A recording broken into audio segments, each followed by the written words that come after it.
Welcome to Subramani.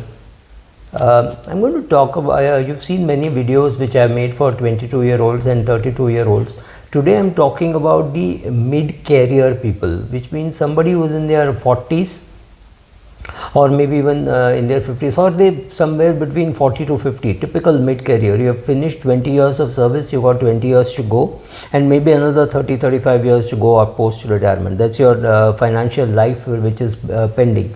And obviously in the mid 40s and 50s, people have more complicated needs. First of all, they have not done away with their insurance. They still need insurance because they have not adequately provided for children's education, etc. Very likely that they have a home loan.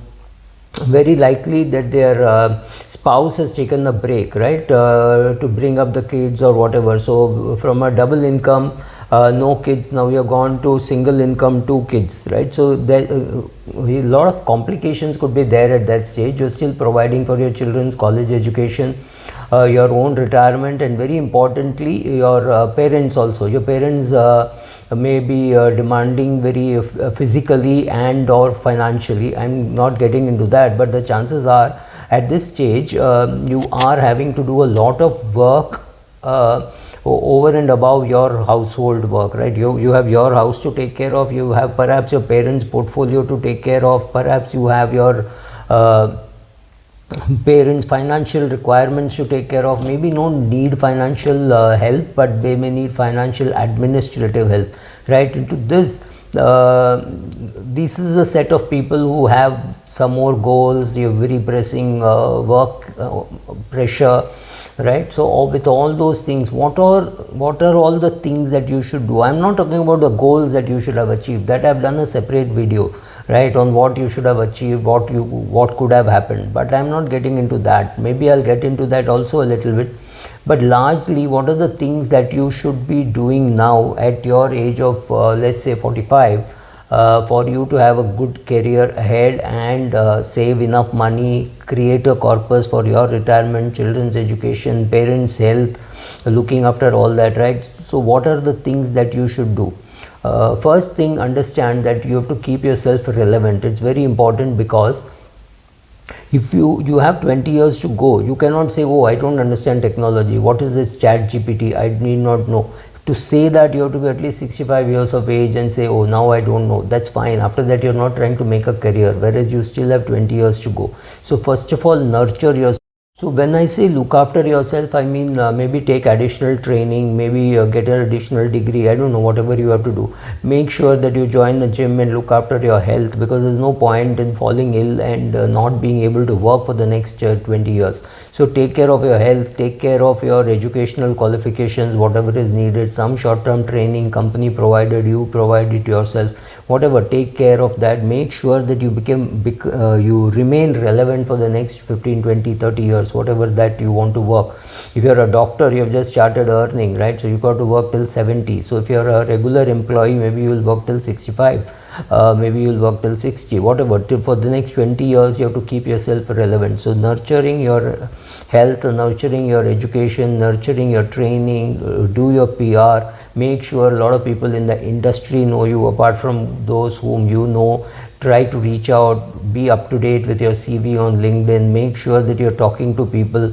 Make sure that you're attending interviews if you're an employee, right? So do all those things. That's very important for you to handle at this age.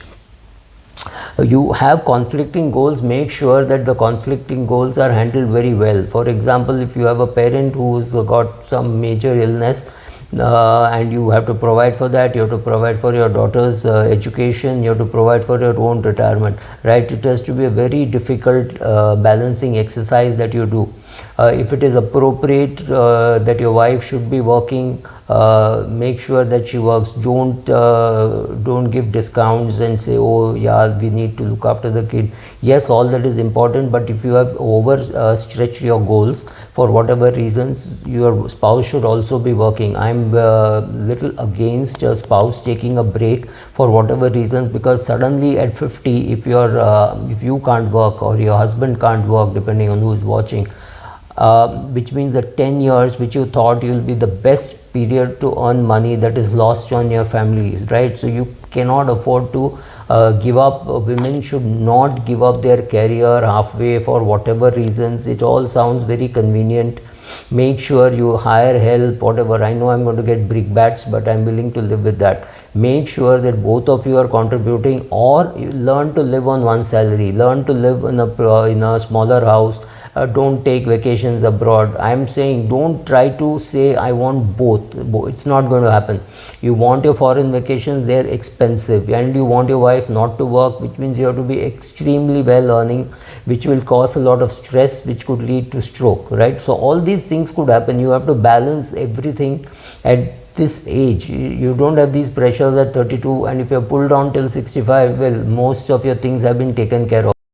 In your 40s, you need to make sure that all the goals are well balanced. Protect what you already have, which means you take term insurance, you take critical illness insurance, you ensure that your company gives you some medical insurance, and you yourself take some insurance, because if you have left one job and if you're between jobs and you have a problem, it is only your own insurance which is going to protect you, right? So all these things are important. Very important to make a will, because if you have real estate especially, just the nomination won't work, right? So make sure that you protect what you have. Make sure that your parents know how much you have, how much you can help, how much you can't help. If you have siblings, make sure you take their help when it comes to parents' finances, right? So do all that. Make sure that parents' finances are well documented, your finances are well documented, because you don't want to be stuck without doing proper documentation. Make sure that if both of you are working, don't let the lifestyle creep completely ruin your retirement, right? This lifestyle creep is very difficult to handle.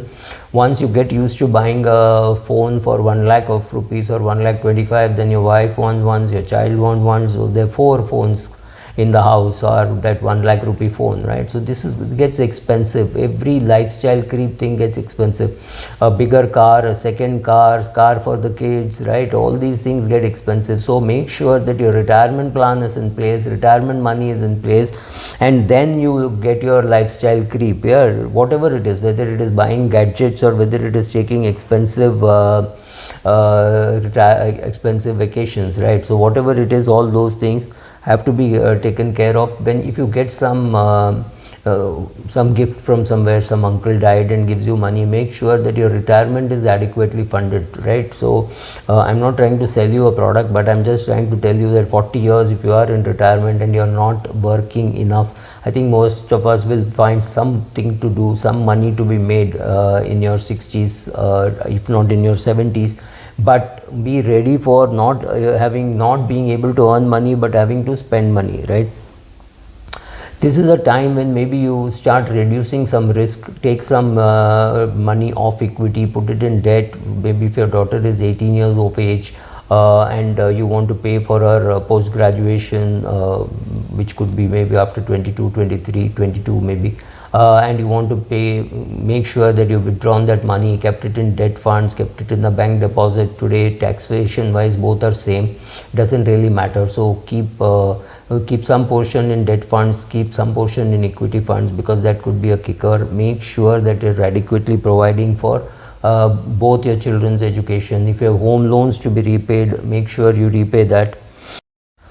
This is a time when your net worth has increased, and which means your portfolio size has increased, and very likely that the portfolio complexity would have increased. Make sure that you sit with your advisor, get the right advice, sit with your wife, sit with your children, right? And make sure that the portfolio is completely understood by everybody.